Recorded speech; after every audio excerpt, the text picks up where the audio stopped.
Bine v-am regăsit, iubiți telespectatori! Vă spunem tuturor bun găsit din nou, împreună cu pastorul Pleșa. Vă salutăm din cadrul emisiunii creștine Casa din Betania. De data aceasta vom continua ceea ce am început în emisiunile trecute cu referire la darurile duhovnicești.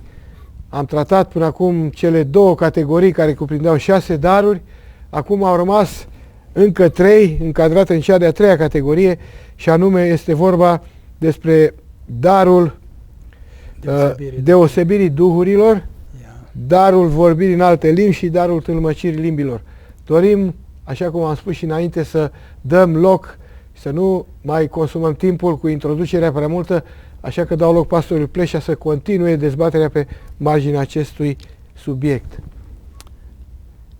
Am rămas, prin urmare, la ultima emisiune, la un mod de falsificare a darului profetic. Și aș vrea să recomand și să subliniez de 2 ori lucrul acesta.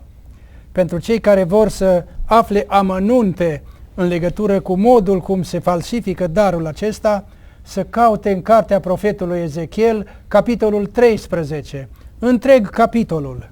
Așadar, rețineți încă o dată, dacă vreți o informație suplimentară în legătură cu aceasta, cu ce se întâmplă în zilele noastre și ce s-a întâmplat în timpul captivității babiloniene, citiți în cartea profetului Ezechiel, capitolul 13, întreg capitolul.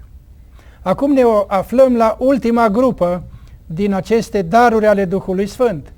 Ele pot să fie mai multe. Aici sunt cuprinse și înșiruite 9 dintre cele mai importante și mai frecvente, care au fost practicate în biserica secolului primar și care s-a încercat să fie practicate cu mai mult sau mai puțin succes în primele 2 secole.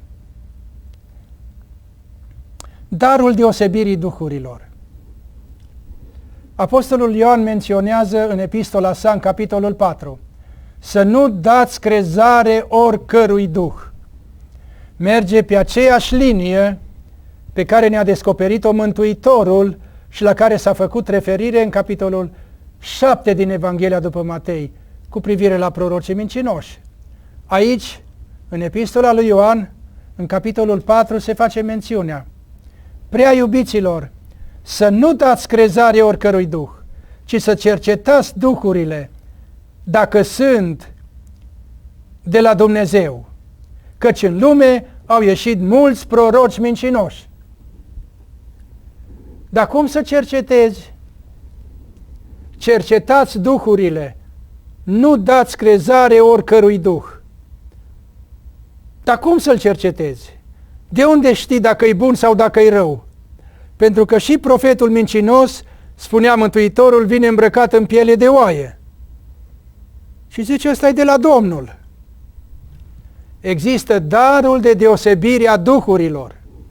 Și avem un exemplu foarte deslușit în experiența pe care a avut-o apostolul Pavel, pe care Mântuitorul o folosea în fiecare zi. Când veneau oamenii la el cu gânduri străine să-l ispitească, el îi cunoștea pe toți. N-avea încredere în niciunul dintre aceștia, pentru că le cunoștea gândurile. Și darul de deosebire a duhurilor este o capacitate spirituală prin care poți face o clasificare. Dacă cel care vorbește, vorbește de la Dumnezeu, dacă vorbește de la oameni sau dacă vorbește din partea ispititorului. Și avem un lucru extrem de important în Fapte, capitolul 16. Deci Ioan spune, prea iubiților, să nu dați crezare oricărui duh, ci să cercetați duhurile, dacă vin de la Dumnezeu, căci în lume s-au ivit mulți proroci mincinoși. Ne pare rău că trebuie să recunoaștem o plagă interioară a creștinismului, pentru că prorocii mincinoși s-au înmulțit peste măsură de mult.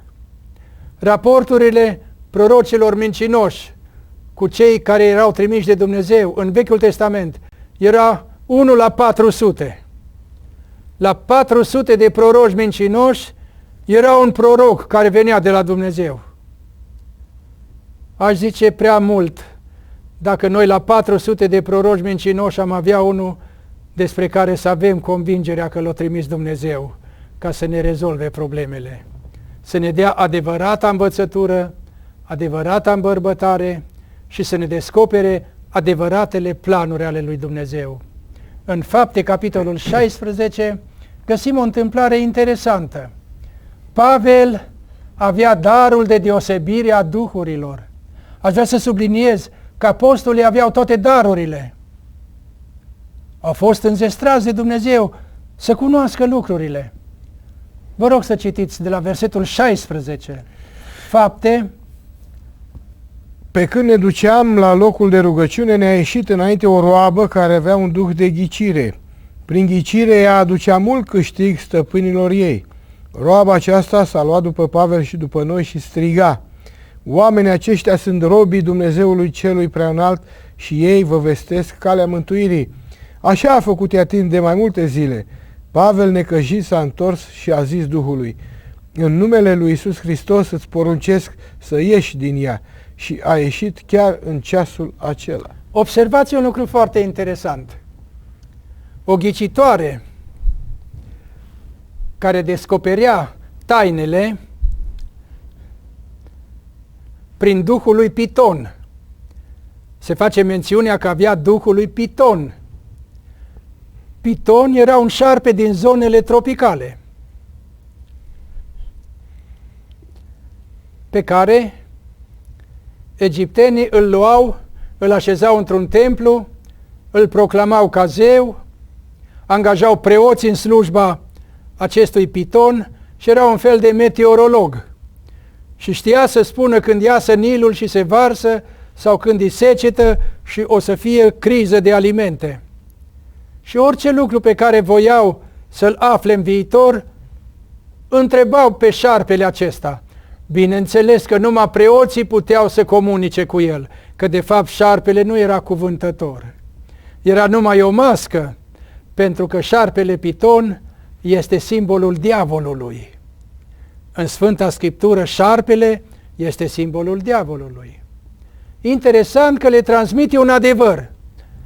Servitoarea aceasta, roaba aceasta, nu i-a cunoscut nici pe Pavel și nici pe însoțitorul lui. Și a zis: oamenii aceștia sunt robii Dumnezeului celui preanalt și ei vă vestesc calea mântuirii. Și așa a făcut mai multe zile, pe urma lor un fel de suporter. Ce spuneți, frate Pavel? Să vină cineva după noi și să fie un suporter și să strige în gura mare, să facă publicitate. Oamenii aceștia sunt oamenii Dumnezeului celui preanalt, vă vestesc calea mântuirii. Noi am fi zis, dacă nu avem darul de deosebire a duhurilor, hai, soră, și poimâne cu noi.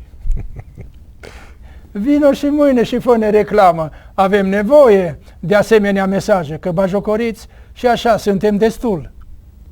Dar Pavel, în loc să se bucure, în loc să o accepte, în loc să considere că este un sprijin în lucrarea de misiune, a depistat sursa. Păi diavolul mai spune și adevărul, că dacă ar minți întotdeauna, nimeni nu s-ar mai duce după el. Dar tehnica lui este să inducă în eroare, pentru că spune niște adevăruri, câștigând credibilitate. Și după aceea îi duce în eroare, după ce au câștigat credibilitatea. Și în felul acesta Pavel spune că s-a supărat,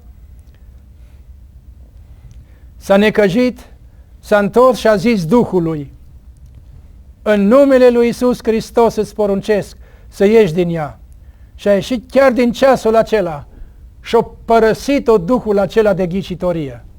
Acum darul minunilor, că asta era o minune, să iasă un demon care căuta să inducă în eroare. Dar ce scop avea? Nu era fără scop, pentru că această publicitate s-a răspândit, orașul tot, stăpânii sclavei s-au tulburat, au făcut acolo atâta răzmeriță, încât până la urmă Pavel a fost bătut, a fost aruncat în temniță și a suportat niște consecințe extrem de grave.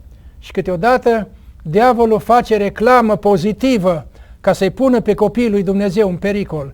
Numai că Dumnezeu, fiind de partea lor, le-a dat izbândă de plină. Și din toată treaba aceasta, până la urmă, ne arată Sfânta Scriptură că directorul închisorii, cu toată casa lui, s-a convertit la credință, pentru că Dumnezeu a produs un cutremur de pământ. S-au deschis ușile și a venit directorul și a întrebat: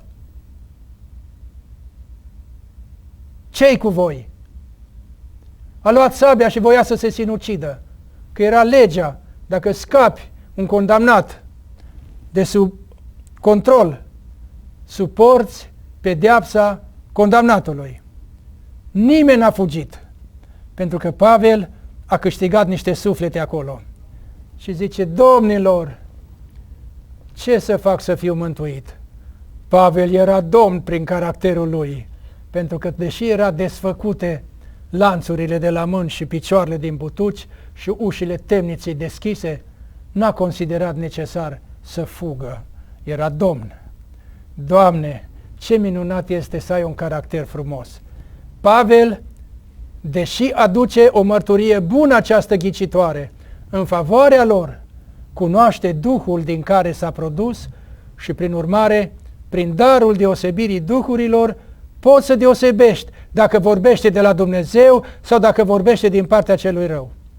Diavolul distruge pe mulți predicatori în zilele noastre, nu cu batjocură și cu ocară, ci cu mare publicitate, că ajung până acolo să fie semizeificați, și cu cinste și cu laude și cu onoruri și cu câștiguri fabuloase îi împinge înainte și nu îi lasă să rămână în învățătura Mântuitorului. Dar acum ne referim la un alt aspect, că acest lucru este valabil și de a depista darul vorbirii în limbi. Un om care cunoaște bine Scriptura, chiar dacă nu are darul special de deosebire a duhurilor, așa cum l-a avut Apostolul Pavel, dacă cunoaște Scriptura, poate să facă deosebire dacă cineva vorbește de la Duhul Sfânt sau dacă cineva vorbește din mintea lui. Pentru că Sfânta Scriptură ne-a așezat niște rânduiele și cei care vorbesc din mintea lor nu respectă rânduielile. Uitați-vă cu băgare de seamă, dacă aveți ocazia să cunoașteți grupuri din acestea, în România se numeau dizidente, mie nu-mi place să le numesc așa, independente. Și cred că aici în America sunt multe grupuri independente. Nu vor să fie nici cu penticostale, nici cu baptiștii, nici cu ortodoxii, că ei sunt cu Domnul. Știți, și asta vine cu Domnul în ghilimele. Deci în felul acesta fac o sumedenie întreagă de lucruri. Iar cei ce nu fac deosebire între grupurile acestea independente îi pun vina pe bieții penticostale. Toate se descarcă asupra lor pentru că toți predică aceeași doctrină, botezul Duhului Sfânt, semnele credinței și minunile care le face Dumnezeu. Și acolo spune că vorbirea în alte limbi, în lumina Scripturii, are numai două sensuri pozitive. Vorbirea în limbi de la Rusale, pe care noi nu o avem, și nici o mișcare de ordin carismatic nu o posedă. Pentru că acolo se spune așa: eram toți adunați la un loc și deodată a venit un vâjuit. Toți s-au umplut de Duh Sfânt și au început să vorbească în alte limbi, dar nu limbi neînțelese. Și cei ce erau adunați, iudei și prozeliți din mulțimea zonelor geografice, au rămas uimiți că fiecare auzea vorbindu-se în limba lui în care s-a născut și nu erau limbi neînțelese. Noi facem multă reclamă cu vorbirea în limbi de la Rusale. Putem face reclamă dacă am beneficiat de umplerea cu Duhul Sfânt, dar nu și cu vorbirea în limbi de la Rusale, pentru că acesta este un dar despre care Domnul Hristos a spus în Marcu, capitolul 16, vor scoate draci, vor vorbi în limbi noi. Ce ar fi făcut apostolii să predice Evanghelia la toate triburile din zonele geografice unde au fost cu vorbirea în limbi neînțeleasă. Păi eu cred că fenomenul de la Rusale putea să se repete ori de câte ori era necesar pe teren. Și atunci vorbirea în limbi de la Rusale este o vorbire omenească, adresată oamenilor, pe înțelesul oamenilor, despre Dumnezeu, despre Iisus Hristos. Și predica pe care a ținut-o Petru în limba aramaică a fost prezentată în toate limbile posibile, prin inspirația Duhului Sfânt. Și acesta a fost miracolul și despre aceasta se spune că a fost un semn pentru cei necredincioși. Pentru că galilienii aceștia nu erau poligloți, n-au învățat la nicio școală vreo limbă străină și au vorbit în chip minunat, fiecăruia după limba lui, prin inspirația făcută de Duhul Sfânt. Nu este acum timpul să adâncim această cercetare în mod detaliat, dar este un lucru extrem de important. Mai avem încă o formă de manifestare a vorbirii în limbi care nu se adresează oamenilor. În 1 Corinteni, capitolul 14, vă rog să citiți versetul 2. În adevăr, cine vorbește în altă limbă nu vorbește oamenilor, ci lui Dumnezeu, căci nimeni nu-l înțelege și cu Duhul el spune taine. Așadar, observăm un contrast. Cei care au vorbit în limbi în ziua de Rusale s-au adresat oamenilor, pe înțelesul oamenilor, despre Dumnezeu. Iar aici spune că cine vorbește în altă limbă nu se adresează oamenilor, nu vorbește oamenilor, ci lui Dumnezeu. Pentru că cu Duhul el spune taine. Limba aceasta necesită să fie tălmăcită. Limba de la Rusale nu era necesară tălmăcirea. Nu era necesară niciun fel de completare din partea cuiva. Duhul Sfânt transmitea prin darul acesta să vorbească limba coptă, limba veche siriacă, atâtea limbi care au fost, limba latină, limba greacă și toate limbile orientale de atunci, fără să fie auzit măcar vreodată aceste limbi și cu atât mai puțin să le fi învățat. Și Duhul Sfânt știa să vorbească în toate limbile omenești. Aici, în Corinteni 14, este limba rugăciunii. Întoarceți, vă rog, fila, să vedem ce scop avea această rugăciune despre care Pavel spune că nu se adresează oamenilor, ci lui Dumnezeu și nu este înțeleasă. În capitolul 14 se face mențiunea. De la versetul 10. Sunt multe feluri de limbi în lume, totuși niciuna din ele nu este fără sunete înțelese, fapt care se produce pe terenul Evangheliei în zilele noastre. Nu înțelegi nimic. Dar dacă nu cunosc înțelesul sunetului, voi fi un străin pentru cel ce vorbește și cel ce vorbește va fi un străin pentru mine. Tot așa și voi, fiindcă râvniți după daruri duhovnicești, să căutați să le aveți din belșug, în vederea zidirii sufletești a bisericii. De aceea, cine vorbește în altă limbă să se roage, să aibă darul să o tălmăcească. Fiindcă dacă mă rog în altă limbă și pentru că se adresează lui Dumnezeu și nu oamenilor, este limba rugăciunii. Duhul meu se roagă, dar mintea e fără de rod. Ce este de făcut atunci? Mă voi ruga cu Duhul, fără să fie înțeles de către oameni. Dar mă voi ruga și cu mintea să fie înțeleasă rugăciunea și de către oameni. Voi cânta cu Duhul, dar voi cânta și cu mintea. Almintrelea, dacă le amestec fără niciun rost. Dacă aduci mulțumiri cu Duhul, cum va răspunde amin? Că la o rugăciune în biserică trebuie să se facă în așa fel încât să se poată spune amin. Dacă e rugăciune când nimeni nu știe ce spune, n-ai la ce să spui amin. Și aici spune, cum va răspunde amin la mulțumirile pe care le aduci tu? Deci avem de a face cu limba rugăciunii, cu limba mulțumirii, cu limba mijlocirii, că rugându-te lui Dumnezeu te poți ruga și pentru alți oameni. Deci tocmai cu sensul invers de la Rusale. Și aceasta este taina binecuvântată despre care Pavel spune și așează o rânduială. Și aș vrea ca rânduiala aceasta Să o citească colegul meu, de la versetul 26.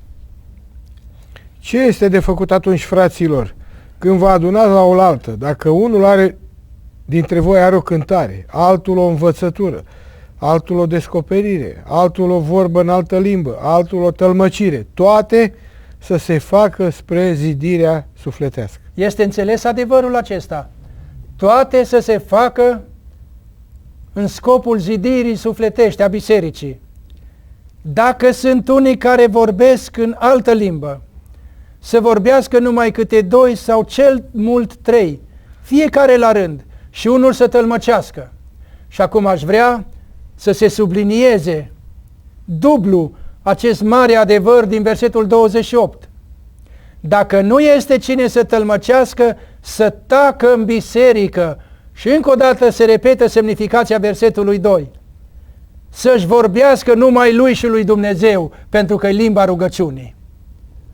Așa se întâmplă în grupurile independente. Mai scapă câte o nerângudeală și în bisericile noastre. Dumnezeu să ne ierte, ar trebui să punem mai mult accent pe respectarea rânduielii pusă de Dumnezeu. Și aici problema vorbirii în limbi. Poate să fie vorbire în limbi de la Duhul Sfânt, dar mai poate fi și o vorbire în limbi estatică, ce pleacă dintr-o emoție dusă la punctul extrem, se scapă controlul, se repetă 2-3 silabe și nu-i niciun fel de vorbire. Nu se adresează nici lui Dumnezeu, nici oamenilor, ci este un fel de bolborosire păgână. Iartă-ne, Doamne, ajută-ne să ne întoarcem la Tine și lasă Duhul Tău să facă lumină în mintea noastră, să nu cumva să alunecăm pe căi greșite, fiindcă Scriptura este îndestulătoare în exemplele pozitive și negative pe care ne le-a oferit. Pozitive în sensul de a urma pilda lui Dumnezeu și negative în sensul de a nu repeta greșelile pe care le-au făcut alți oameni. Și Domnul să ne ajute la aceasta. Iubiți telespectatori, ne oprim aici de această dată cu înregistrarea. Vrem să vă asigurăm că ne-a făcut plăcere să fim împreună cu dumneavoastră și cu pastorul Pleșa de asemenea. Acest subiect este un subiect care nu poate fi cuprins în circa 20 și ceva de minute. Este mult de vorbit, este mult de discutat asupra acestor probleme. Nu pretindem că am spus totul, dar doresc ca Domnul să vă binecuvinteze pe toți cei care ascultați. Sperăm că aceste învățături să vă fie de un real folos tuturor, să vă clarifice, să ne clarifice tuturor odată în plus cât mai bine ceea ce vrea să ne spună Scriptura cu privire la darurile duhovnicești. În încheiere, vă mulțumim tuturor pentru atenția cu care ne-ați urmărit. Mulțumim invitatului nostru, pastorul Ionel Pleșa, pentru tot ceea ce a făcut ca aceste învățături să ajungă la dumneavoastră. Dorim ca Domnul să vă binecuvinteze pe toți, să vă întărească mai departe în credință, până la următoarea apariție și până la următoarea înregistrare cu pastorul Pleșa. Sperăm să mai avem cu dânsul și alte subiecte. Vă spunem la revedere tuturor. Domnul să vă binecuvinteze. Amin.